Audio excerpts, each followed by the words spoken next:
किसी ने क्या खूब कहा है कि पीठ हमेशा मजबूत रखनी चाहिए, क्योंकि शाबाशी हो या धोखा दोनों हमेशा पीछे से ही मिलते हैं। नमस्कार साथियों, गहन विचार चैनल पर आपका दिल से स्वागत है। साथियों, पेश है आपके लिए एक छोटी सी कहानी। यह कहानी आपको दिखाएगी कि जिंदगी में जब धोखा मिले तो क्या करना चाहिए। एक पुराने समय की बात है।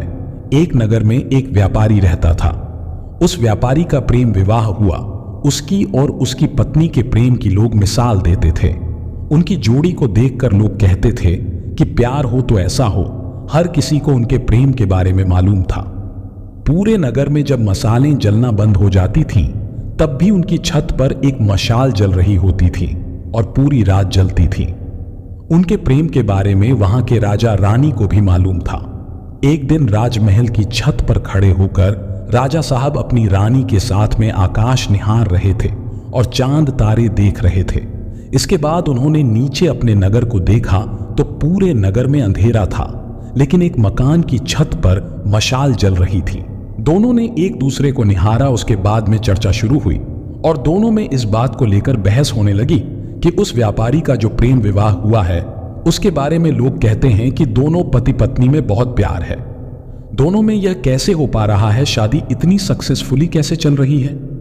राजा ने कहा कि सारा जो साथ है वह पति दे रहा है। पति बहुत समझदार है, उसकी वजह से उनका रिश्ता इतना खूबसूरत है। रानी ने कहा ऐसा नहीं है, पत्नी बहुत समझदार है, पत्नी बहुत सभ्य संस्कारी है, उसको समझ है कि रिश्ते को कैसे संभालना है, उसकी वजह से यह रिश्ता इतनी खूबसूरती से पनप रहा है। दोनों के बीच में बहस होने लगी। राजा ने कहा वाद विवाद करने से कुछ नहीं होगा, एक काम करते हैं, एक छोटी सी परीक्षा रख लेते हैं। रानी ने कहा ठीक है, क्या करना है बताइए। राजा ने कहा हम व्यापारी की भी और उसकी पत्नी की भी परीक्षा लेंगे और मालूम करेंगे कि दोनों के बीच में वाकई में प्यार है कि नहीं। एक आइडिया उन्होंने तैयार किया।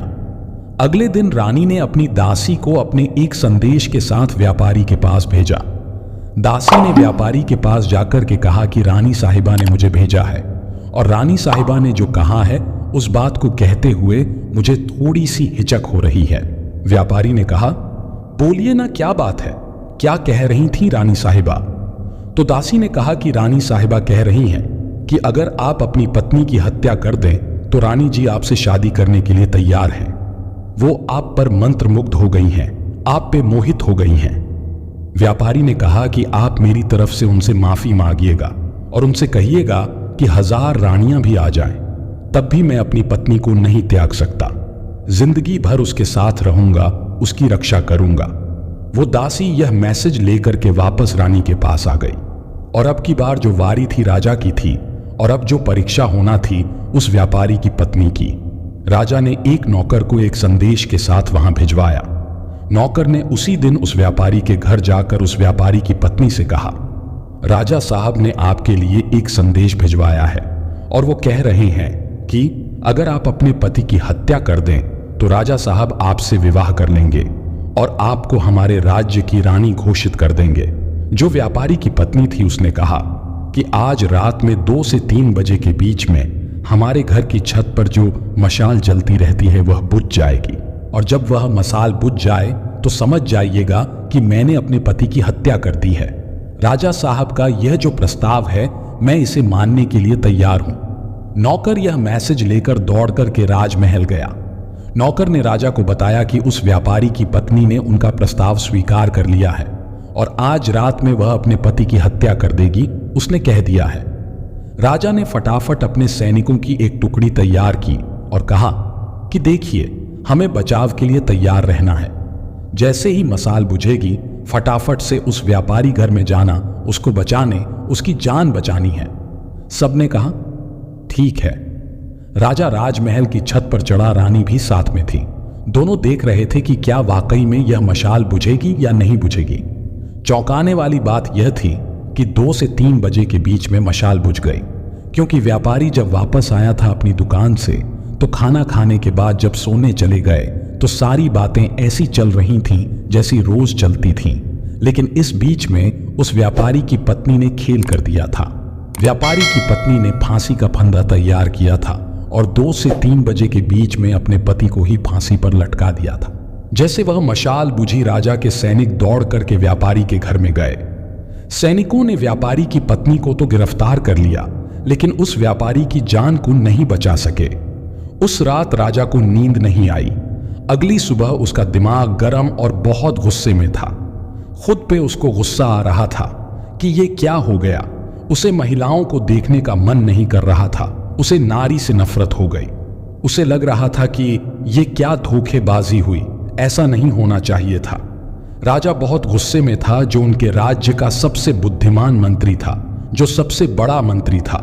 राजा ने उसको बुलाया और कहा कि सुनो, अभी मैं जंगल में जा रहा हूं शिकार के लिए, वापस आऊंगा शाम में। तब तक हमारे नगर में जितनी महिलाएं हैं सबके गले कटवा दो, सबको फांसी पर लटकवा दो, और यह मेरा आदेश है और आपको यह मानना होगा। राजा को पता नहीं क्या हो गया। राजा घोड़े पर सवार होकर जंगल की तरफ निकल गया। यहां मंत्री के होश उड़ गए। उसको समझ नहीं आया कि यह क्या हो रहा है। राजा साहब ने यह क्या उलूल जुलूल सा आदेश दे दिया। उन्हें महिलाओं से नफरत क्यों हो गई है।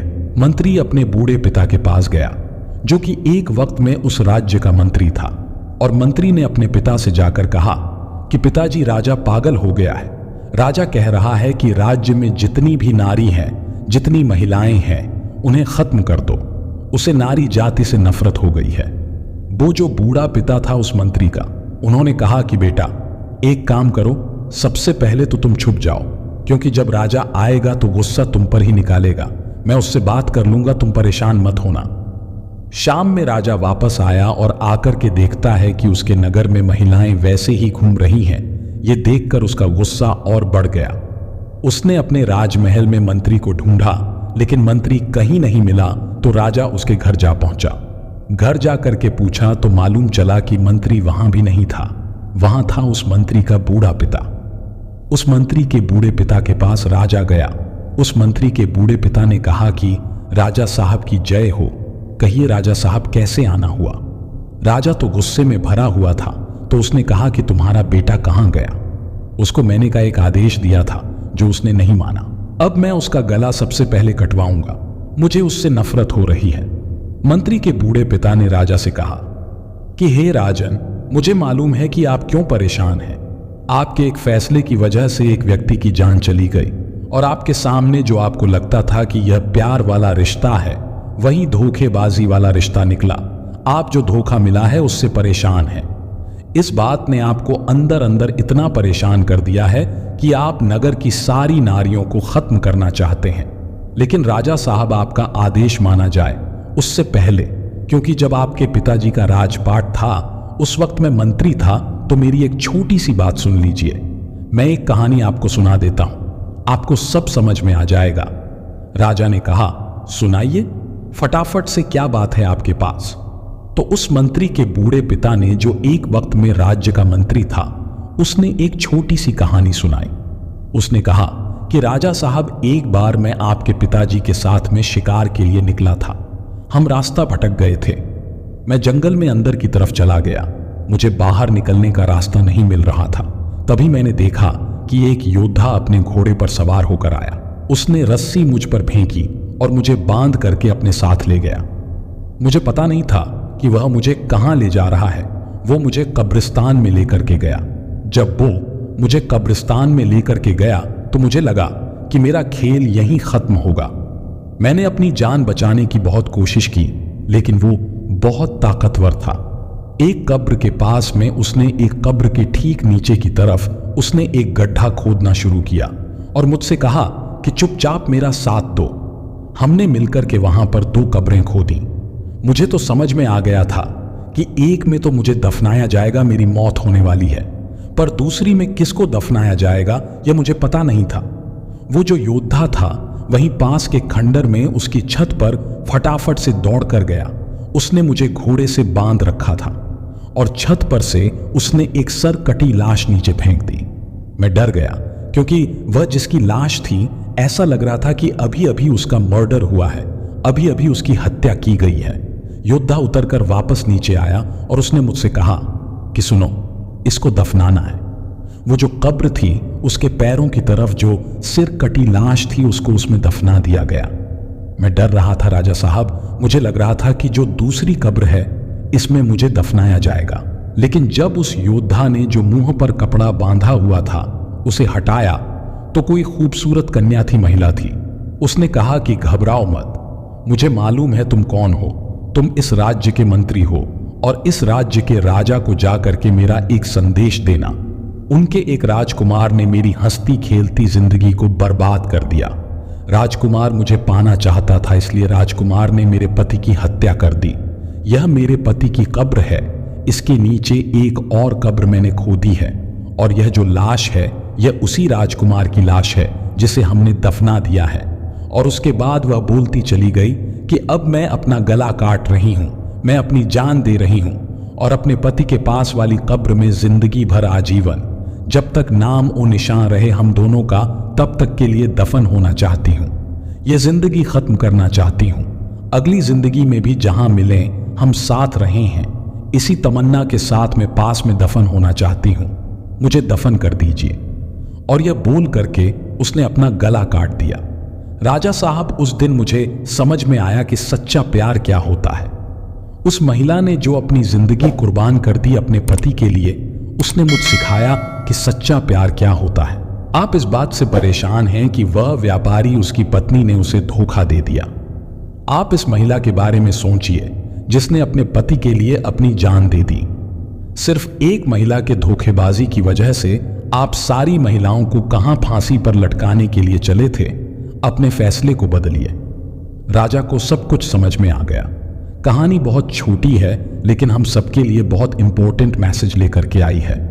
हम सब लोग जिनको जीवन में कभी ना कभी धोखा मिला है, हम अंदर से टूट जाते हैं। हमें लगता है कि यह लड़का यह लड़की खराब है, सारे लड़के खराब होते हैं, सारी लड़कियां खराब होती हैं। किसी एक व्यक्ति की वजह से जिसने आपको धोखा दिया है, बाकियों को भी उसी तराजू में तौलना बंद कीजिए। जिंदगी में हमेशा याद रखिए कि अगर बुरे लोग इस दुनिया में हैं तो अच्छे लोग भी इस दुनिया में हैं। और अगर आपका एक रिश्ता टूट गया, आपको इधर से धोखा मिला है, तो इसका मतलब यह नहीं है कि आपको हमेशा ही धोखा मिलेगा। भगवान कृष्ण ने अर्जुन से कहा था, प्रेम किसी को पाना नहीं बल्कि उसमें खो जाना है। प्रेम छीन कर या मांग कर हासिल नहीं किया जाता, बल्कि प्रेम में त्याग करना पड़ता है। जिंदगी में प्यार जरूर मिलेगा, यह विश्वास रखिए। आप ये सोचकर खुद को सदमे से बाहर निकालें कि धोखा आपने नहीं, आपके पार्टनर ने दिया है। किसी एक रिश्ते से जिंदगी खत्म नहीं हो जाती है। आप इस तरह प्यार में मिले धोखे से उबर सकते हैं। भगवान श्री कृष्ण ने गीता में कहा है कि किसी भी इंसान से ज्यादा लगाव हानिकारक बन जाता है, क्योंकि इससे आपके अंदर उम्मीदें जागती है और किसी से उम्मीद रखना दुख का सबसे बड़ा कारण बनता है। पहले लोग भावुक थे, रिश्ते निभाते थे, फिर प्रैक्टिकल हुए तो रिश्तों का फायदा उठाने लगे। अब लोग प्रोफेशनल हो गए हैं, जिससे फायदा उठाया जा सके ऐसे ही रिश्ते बनाते हैं। गीता में भगवान श्री कृष्ण ने महाभारत के दौरान अर्जुन को ज्ञान दिया था। गीता का ज्ञान जीवन के हर पहलू पर काम आता है। अगर आपको किसी ने ठेस पहुंचाई है या किसी से धोखा मिला है तो आप गीता के श्लोक पढ़कर अपने मन को शांत कर सकते हैं। गीता में कहा गया है, जीवन में कर्म से बड़ा कुछ नहीं है।